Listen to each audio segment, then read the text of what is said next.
Hi, Ural. How are you? That's fine. And how are you? I'm good. Where are It's a you? pleasure to meet you.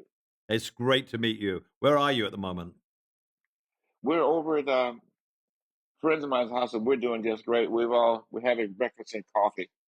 Fabulous. I'm sorry it's early for you, I'm sure. So thank you for doing this. We're so happy to go on have you on the Rocket Hour. People that are listening, we're listening, talking to Ural Thomas, who has the most incredible record coming out. It's just been released, and the most amazing story because you disappeared for 50 years and you started off in the business quite a long time ago and worked with people like Gene Page, who did some of my arranging and was just a genius. I love him so much. And All then right. and then you became disillusioned because you said the music industry was controlling. And now you've reappeared with this incredible album. And how old are you? I'm 82. Oh my God, it gives me hope. And because I'm 75 and Yeah. I so you know what I love about this record? It's like old soul music, and it takes me back to when soul music was really great. There aren't many albums that do that. I think Silk Sonic just did an album of songs reminiscent of the stylistics and the Delphonics and stuff like that. And there's a lot of Curtis Mayfield in you, I think. Oh, yeah. Yeah. Tell me about why you left the business. Tell me why. Let's hear it in your Well, words. really, I never left the business. I was really looking, when I left L, I was trying to look for something where I know it would be a little easier for someone else that was trying to do like I did. Yeah. Me and a friend of mine, we started out going in, knocking on doors, like Columbia Records and, Yeah. like that. And it was just one turn down after another. And because most of them already had their superstar in mind or whatever it was, Right. when we first started knocking on the doors. So I just started working the clubs on my own. I went from club to club and introduced myself, and I got, pretty well known up and down La Brea Avenue and all over in Sunset Boulevard and up and down those places. I just walked in a lot of the clubs and just told them Good who for I you. was, and I ended up working good. Well, you know what? Talent will always out, and you've certainly got a lot of talent. And it seems that you're restarting a career when you're 82, which I think is just incredible. I don't really know of anybody else in this business, and I've been around a long time who has ever done that. So Wow. you must feel good about this, right? I feel good about it. It's just life Oh affirming that man, you're yeah. doing this. Well, yeah, I do. I feel so good, and I'm so glad that I have a chance to be with some guys that love the music the same way I do.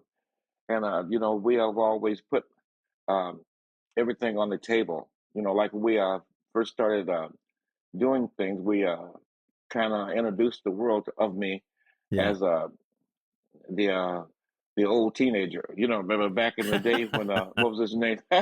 When Rufus came out, Yeah. he was a pop up. You know, Yeah. yeah, Um, Rufus Thomas and Rufus his Thomas. daughter Carla. I used to play that song "Walking the Dog" in my first band, which was a cover band of American style music. I don't know how many times I played "Walking the Dog" and "Knock on Wood" and things like that from the great soul era. And your album is called "Dancing Dimensions." Why did you choose that title? Well, it wasn't really a choice of things because it just we were kind of as a group we went out to do one show together. Just kind of the nostalgia because that was the plan from the guy that put us together. That's my friend Scotty. He Yeah, was kind of the original uh, orientator, I guess. He put everybody together. He researched and found these guys from hiding under rocks and stuff. They were young guys, but they didn't want to do yeah. any of the stuff that we were talking about doing at the time. They already had their minds on being superstars, and a lot of them they just kind of participated. But the guys we ended up with, oh, they're all miracle workers. Every one of them are geniuses in what they do, Right. and they care about the people. And to me, that was the most important thing. You have to care Okay. about your audience. Oh, And absolutely. so all Yeah. the guys was like that. We weren't trying to be superstars. We loved playing the music, and You can tell that when you listen to the album. It's a joyous listen. And when I first heard the album, it was just wow. I was just so shocked how great it was, and that this is the music I grew up loving when I was a teenager. And it sounds fresh, but it doesn't sound dated. It doesn't sound retrospective or nostalgic. It sounds current, but it's just the All energy right. you have. The energy you have and the talent you have comes across so well. And I wish you so much luck with this record. And rest Oh, assured well, thank you that so much. we will be playing you a lot on this Rocket Hour. And my love Thanks. to the band. And you're like a ray of sunshine. You just make me feel so happy and so joyous. And you should be so proud of yourself for your stamina, your determination, and your credibility shines through. Well done. Thank you, thank you, thank you. And that means so much to me coming from you.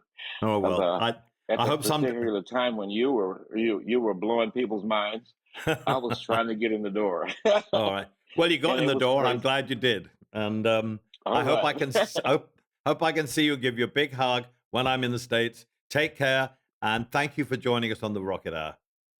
Well, thank you so much for asking and having me there. It Oh, means you're so welcome. much. All right, my darling. Take Okay. care. Have a great day. All right. You too. Thank you. Have a great day.